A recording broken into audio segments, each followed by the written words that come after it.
کہ ہم 9 مئی کو ایک دن نہیں بناتے ماں کا اور باقی دن اسے اولڈ ہاؤس میں نہیں سپرد کر دیتے. ہمارے ہاں ہر دن ماں کی دعا یا ماں کی چپل سے شروع ہوتا ہے.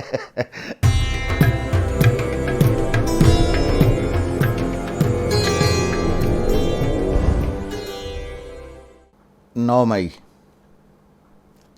مدرس ڈے. اچھا، عجیب کام ہے کہ سال میں ایک دن مدرس ڈے. اچھا، ہمارے ہاں کیا ہے؟ ہمارے ہاں ہر دن ماں کا دن ہے. اچھا، ماں کا جو لفظ ہے دنیا کی تقریباً زیادہ تر زبانوں میں ماں کے لیے اسی صوتی اثرات کا جو ہے، ماں، امی، ماما، مدر، ممی، یہ یکساں صوتی اثرات کے الفاظ ہیں.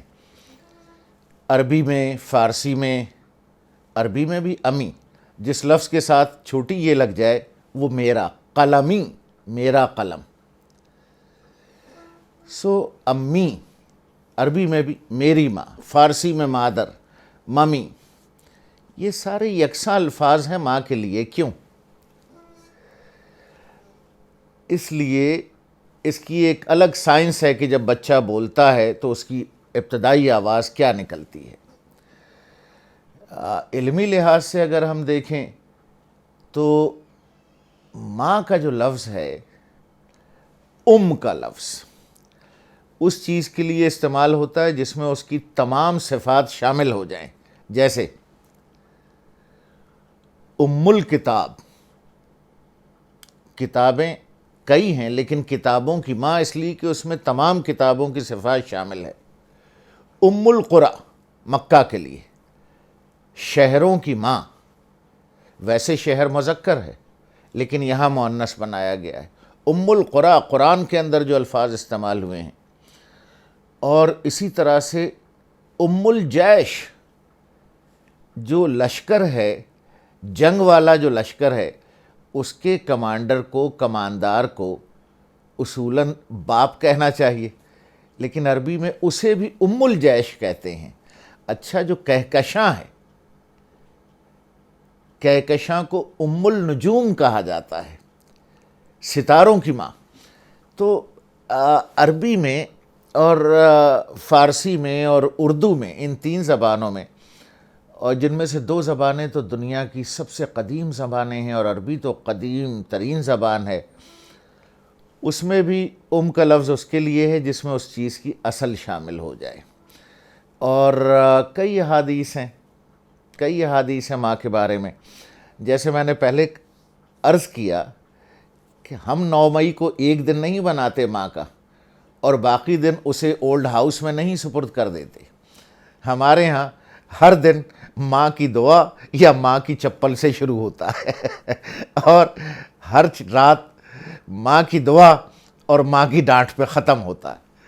ہمارا ہر دن ماں کا دن ہے. رسول اللہ صلی اللہ علیہ وسلم کی جو احادیث مبارکہ ہیں والدین کے بارے میں اور بالخصوص ماں کے بارے میں، وہ ان کا ایک سلسلہ تو کہلاتا ہی چہل حدیث ہے فارسی میں، لیکن بے شمار احادیث ہیں.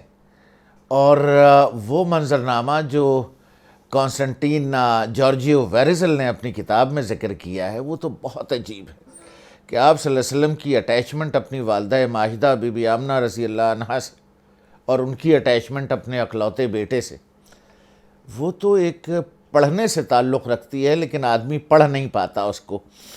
اور پھر آپ صلی اللہ علیہ وسلم کی اٹیچمنٹ کہ جب رسول اللہ صلی اللہ علیہ وسلم زندگی میں ایک ہی دفعہ گئے ہیں ابوا، جہاں بی بی آمنہ رضی اللہ عنہا کی قبر مبارکہ ہے. مجھے بھی یہ سعادت اللہ نے بخشی کہ ابوا گیا. اس کا منظرنامہ ذرا پڑھیے اور مسکت ترین رائٹرز کیسے لکھتے ہیں کہ اللہ مجھے معاف فرمائے کہ رسول اکرم، رسول مقبول رحمۃ اللہ عالمین، ختمی مرتبت رسالت پناہ صلی اللہ علیہ وسلم اپنی والدہ ماجدہ کی قبر مبارکہ پر گھٹنوں کے بل تعظیماً کھڑے ہو گئے. گھٹنوں کے بل، جیسے پرانی فلموں میں آپ نے دیکھا ہوگا رومن امپائر وغیرہ وغیرہ کہ بادشاہ کے دربار میں لوگ گھٹنوں کے بل تعظیماً کھڑے ہو جاتے ہیں، تو رسول مقبول صلی اللہ علیہ وسلم گھٹنوں کے بل کھڑے ہو گئے والدہ کی قبر کے پاس تعظیماً، اور اتنا گریہ کیا کہ مسلمانوں کے سب سے مضبوط دل آدمی جو رسول اللہ کے ساتھ تھے، یہ ان کی روایت ہے، سیدنا عمر فاروق عمر بن الخطاب رضی اللہ عنہم نے گریے کی شدت دیکھ کر کہا کہ یا رسول اللہ صلی اللہ علیہ وسلم بس کیجئے ورنہ میں بھی رو پڑوں۔ تو ہمارے لیے سال میں ایک دن ماں کا نہیں ہے، ہمارا ہر دن ماں کے لیے، اور قرآن مبارک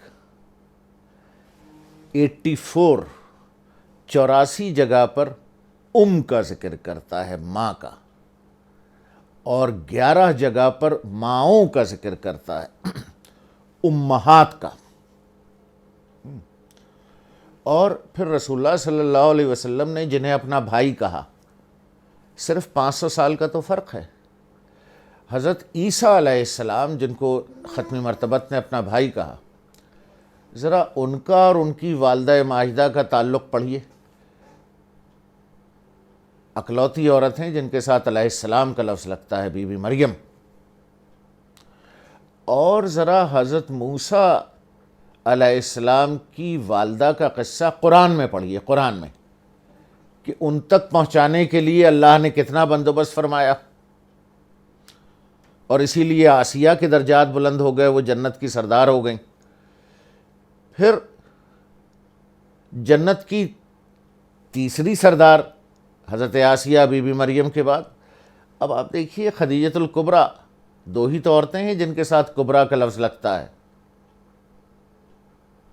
تو خدیجۃ الکبریٰ رضی اللہ عنہا کے بیٹے حضرت قاسم رضی اللہ عنہم کی قبر مبارکہ ماں کے بالکل ساتھ ہے، اور آپ صلی اللہ علیہ وسلم اپنی زوجہ خدیجۃ المطہرہ کے بطن سے پیدا ہونے والے قاسم سے اتنی محبت کہ آپ صلی اللہ علیہ وسلم ابو القاسم کی کنیت پسند فرماتے تھے اور خنداں ہو جاتے تھے، کیونکہ بی بی خدیجہ سے آپ صلی اللہ علیہ وسلم کی محبت۔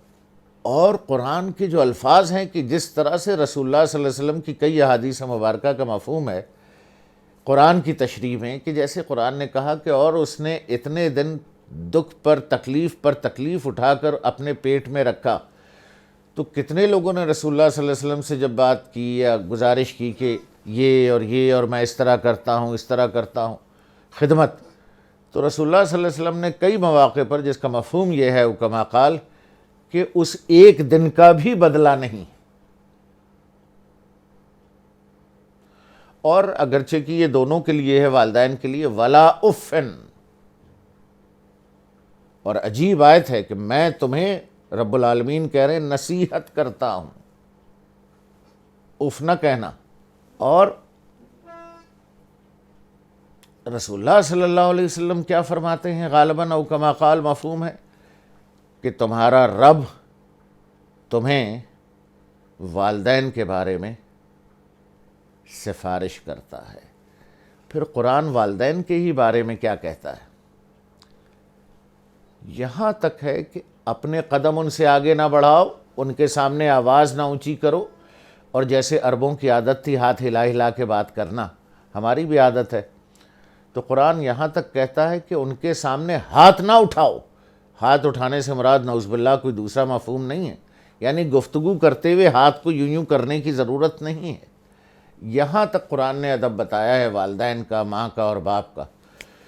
تو آج ماں کا دن ہے، ہمارے 365 دن ماں کے ہوتے ہیں، اور ماں کی حیات میں بھی ہر دن ماں کا ہے، اور ماں کے انتقال کے بعد بھی ہر دن ماں کا ہے۔